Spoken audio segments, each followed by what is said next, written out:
What is up, guys? Welcome back to the channel.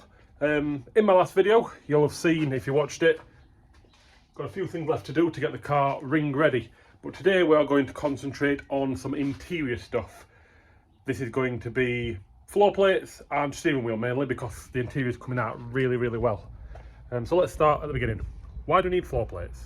That's because in most modern cars they've got that much carpet and insulation. You have these strengthening ribs and whatnot. So it'll be a plate that'll obviously will clean all this up. Be a plate that'll sit flush with that, so you can reach your pedals without having to have a stupid little big gap in between. So what have we gone for? There's a couple of options on the market. Most of them are universal. You can get like Motormech ones or cheap carbon ones off eBay and whatnot. SW Motorsport make a bolting option which is designed for the Mark III Clio. Looks very good, but I saw on Instagram a company called KIS Motorsport, doing a Clio 172182 Mark II Clio version.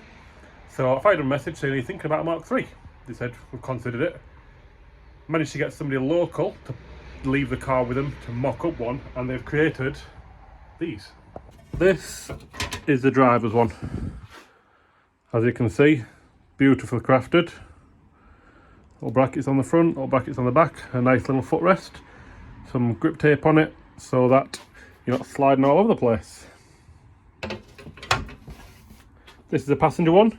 What most people do is just use a flat piece like that, just basically to raise the floor to a bit more comfortable level, by this much. Some of them will have the footrest there, which is basically just a left-hand drive version of that. Or would it be there? I forget how it falls anyway. But some of them do have a footrest here. Which is basically just a left-hand drive version of that, so they can sell to both markets. But what the guys at KS have done is create a proper footplate that just bolts in there with these little Allen heads. So instead of having like a flat floor, you've got something to potentially push against. It's made of 2mm aluminium, is that? So it should be strong enough, nice and light. They weigh literally nothing. This is a prototype piece. They're not currently for sale at the time of filming, but they're probably for sale by the time this video comes live, because it's probably going to be a couple of weeks, maybe even a couple of months.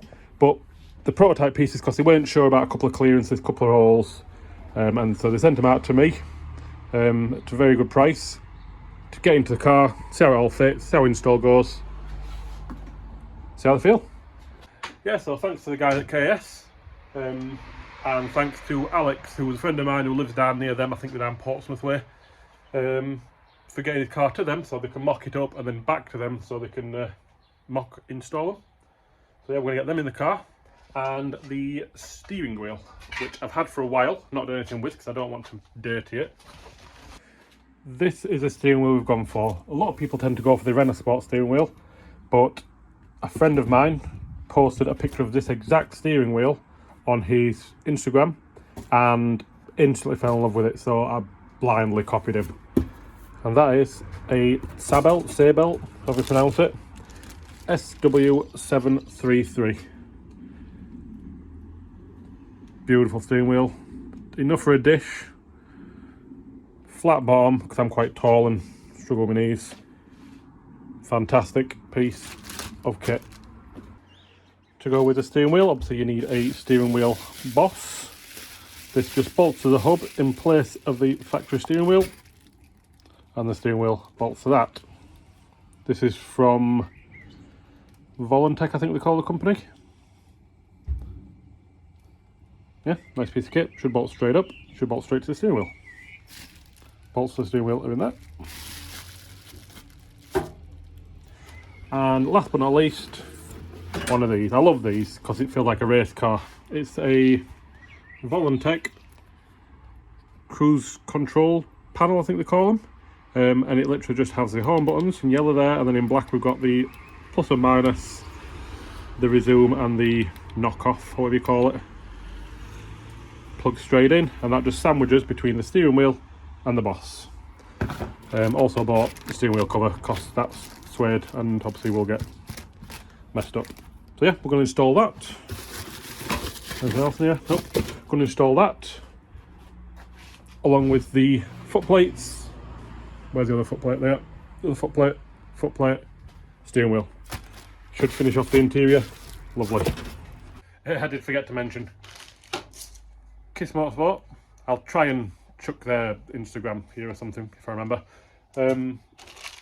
Also supply the riv nuts for the to bolt it to the floor, so it is removable rather than riveting it where you can't remove it or you've got to drill it out. Plus there is a section of floor which is like double skinned. If we riv nut it, we can bolt it in and out. If we don't riv nut it and we rivet it, we basically, when we drill it out, they'll just fall into that double skin section, which you don't want. But yeah, we're going to get straight to it because we need to mark some holes out for the floor plates. And then obviously once they're drilled, we need to give a little dash of paint so that they don't, well, help prevent rust anyway. So yeah, let's get to it. Right, and there it is, laid roughly in place. So that sits lovely there. Perfect. The seam sealer does push this corner up a little bit, but like I say, it's a track car, so most will have the seam sealer shaved or pushed back a little bit. Other than that, fits lovely. So what I'm going to do is I'm just going to shave the seam sealer here, and then we can get it installed. Mark all the holes out, then you drill them out with a 9mm drill bit. Being careful obviously what's under here. You've got fuel lines and there's nothing under that side, but on that side, if we have a feel, yeah, we're very close to, I believe, the fuel lines. I think some of them do put it further over here on the fuel line, so just be careful you're drilling that. This section here is double skinned, so you can't really hit anything, but just be careful. Always double check your car. So yeah, I'm just going to sort the seam sealer out here a little bit. So pull this back without messing the paint up. You can see there, well, it's just hitting the seam sealer. So, to be fair, you could just drill it and let the bolt do the work, or even space it out. But yeah, fits beautifully. I've tried the foot plate on, all fits beautifully height wise. Some smaller drivers or shorter passengers, sorry, might have a bit of a reach because I've got this mounted as far back as it'll go, but that's their problem. I'm over here, balls to them. So yeah, let's get marking and drilling.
So we're going to riv nut it to the floor. So you set your riv nut gun up. Shows a million tutorials for these on online. There we go. You pop it through the hole. it's nice and flush, and squeeze. Back it off, widen it a bit further.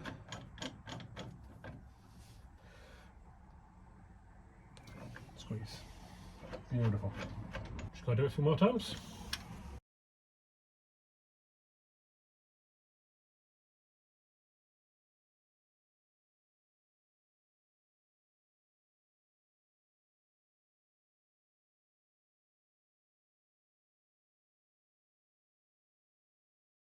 Most of the rivet nuts are in. Obviously still got one to do in that corner, but I'm going to wait till I can bolt it in to get that one because it's a little bit spaced off due to the seam sealer. Gonna let the paint go off. I've rivet nut it while the paint was wet, so then the paint like sort of splurges into all the gaps. Put it in a bit thick, might drip out a bit underneath, but that's how I do it. Seems to work so far. So while that's drying, I'm gonna go to the other side, clean it all up because it's a bit loppy. Chuck that one in off camera because it's as simple as the same as that. And then come back to you when I can bolt them in and show you how they look. It's in. Driver's side looks awesome. Bolted in perfectly. Fitment is perfect. Could not be happier. I did end up having to put washers on the back because I never have a great deal of luck with rivet nuts and they never sat in the middle of the old like I'd like them to, so I just had to clearance these old a little bit. What I will end up doing is changing this hardware for hardware similar to that, which is a flange cap head. This is a driver's one. See, they made these by reversing that, I believe, and although it looks awesome, it does need a little tweak. I've sent them the details off. They're going to tweak it so when you guys receive them, they'll come out a lot better fitting. But bolts in lovely. I just have to space this side up a little bit just because it was contacting a little bit there. And I just had to space that side a little bit because of the seam sealer, but that literally could be different car to car. But everywhere else it does fit perfect. Could do going that way a little bit, as you can see there's a bit of a gap there. But looks awesome. As I'm sat in the passenger seat, sat lovely. No, none of this, knees bent, get comfy.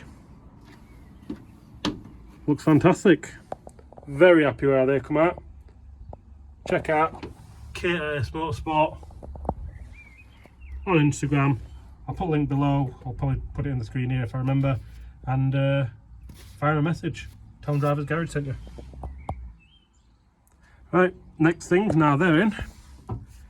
Replacing this ugly thing with the very pretty Sabelt one.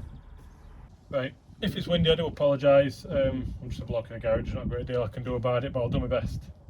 So to change the steering wheel, first of all we need to remove this steering wheel. Airbag needs to come out first. This airbag's already disconnected on the inside because obviously I want track and everything. I didn't want it connected and I wanted it coded out, so I don't need to worry about disconnecting the battery. Make sure you do. All you need, flat blade screwdriver, and in there you've got a little pin, little hole there. Push it up through there. And a little bar.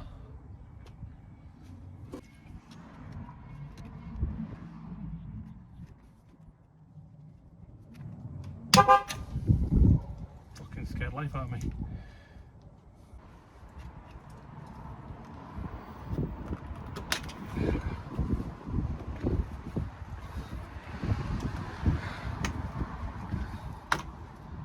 Oh, there you have it.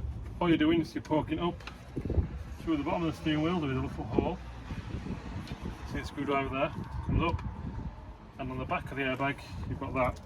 Then you're pushing that up to unhook it from that. There's also a hook at the top, so you're trying to unhook it to lever it out like that. It's not easy, it does come out. There you have it.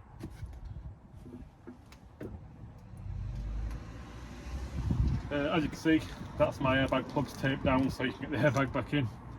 We've got some plugs in here. These are for the horn. So unplug the horn. There you go. And then you've got the signal wire for the canvas for the cruise. So all you do is unplug them. Show a little plug there.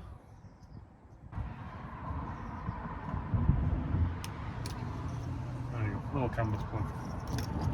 And then obviously we've got your airbag plugs, which we no longer need. All wiring disconnected. Got 5 plugs in total. Them 3 are for the airbag, that's your earth, that's your grout, your powers and signals and that. For your cruise, it's for your horn. Next up, steering wheel itself, there's just 1 bolt in the middle. So you're going to need tools and a Torx bit, which I believe the T45. Bigger than a T45, that's the biggest one I brought with me, I think.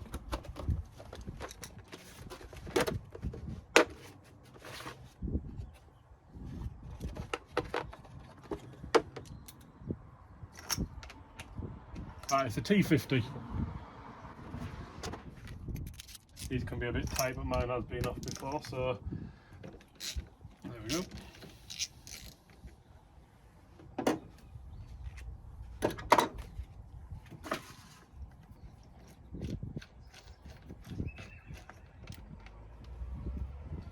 Bolt.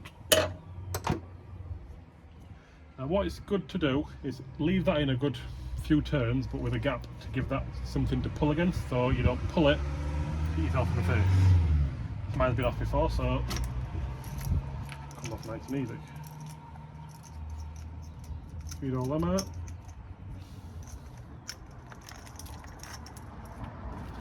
That's the old battered steering wheel.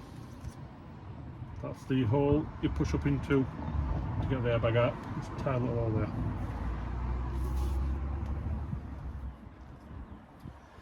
Next up, steering wheel boss. If you look, it does tell you where the top is. There's these 2 little things here which go into there and there, so it keeps your squib rotated with your steering wheel. Now be very careful with your squib. It's very sensitive, they like to break for fun. So all we need to do now is feed all the wires through the hole. Airbag wires.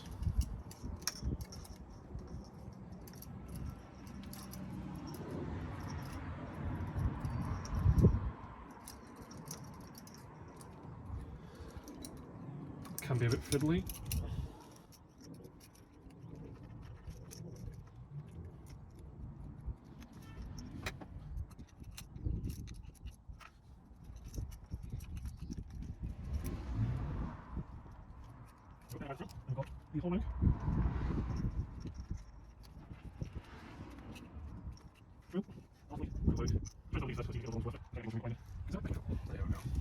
All wiring.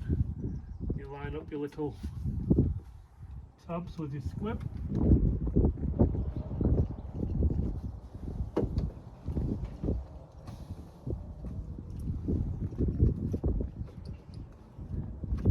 There you go.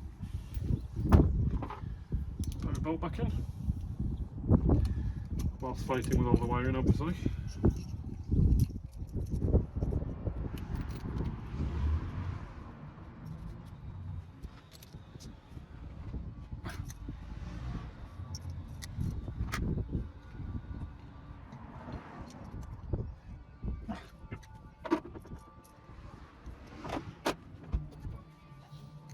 Next up, this fantastic little piece of kit. Fairly simple. All you do is get rid of the wiring we don't want, which is this horn, sorry, this airbag, and this airbag. Like that. Just the 2 plugs you do want. The horn wiring, it's got 2. Push them into there. It doesn't matter which way around they are. All you're doing is completing the circuit. So you go bang. Just make sure they're in and secure, nice and easy. And then your wiring for your cruise, plug in, nice and easy. You just tuck it all in, but it's not going to bind up like that.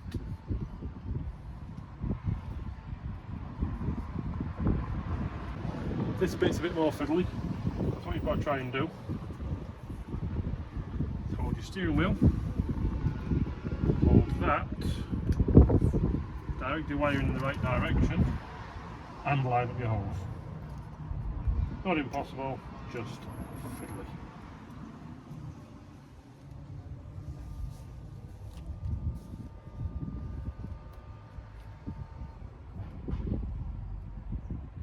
If you can get one, normally the rest fall into place quite nicely.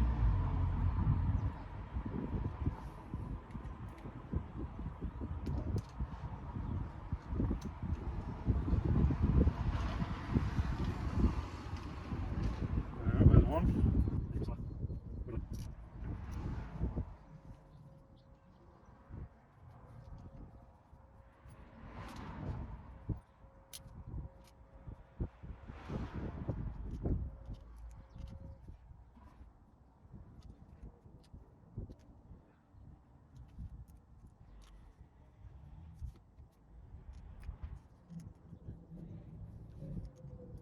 You don't want to be too stupid tight, but at the same time, you don't want them to come off in your hands. I've had it happen before. In a previous vehicle, Vauxhall Nova, and it's not pleasant. Got no control of the vehicle.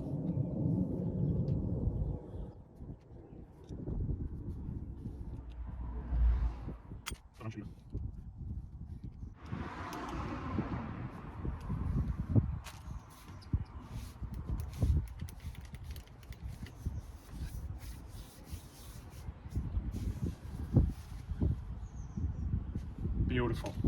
Very happy with that. Put that back on there because we don't want to muck it.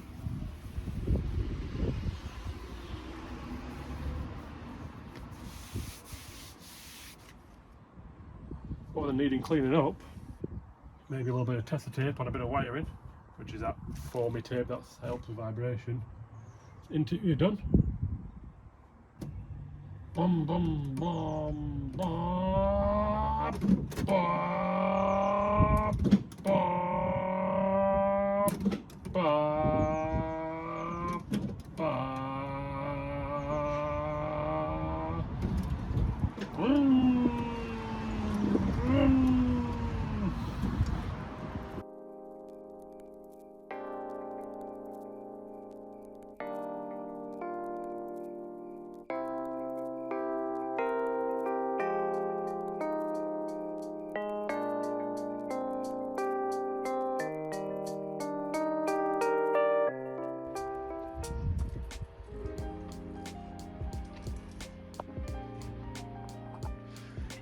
Couple more jobs knocked off. Put my pen away. Got a couple more jobs knocked off. Yeah, very happy with how interior's come out. I did film a little potential cinematic thing, but how that comes out when it actually comes to editing, we'll see. So yeah, interior's done. For all intents and purposes, I think I could just do with something like that 12-volt socket and interior like that. But other than that, that's interior done. Very happy with that. Thanks for watching, if you got to this point in the video. I'll catch you on the next one.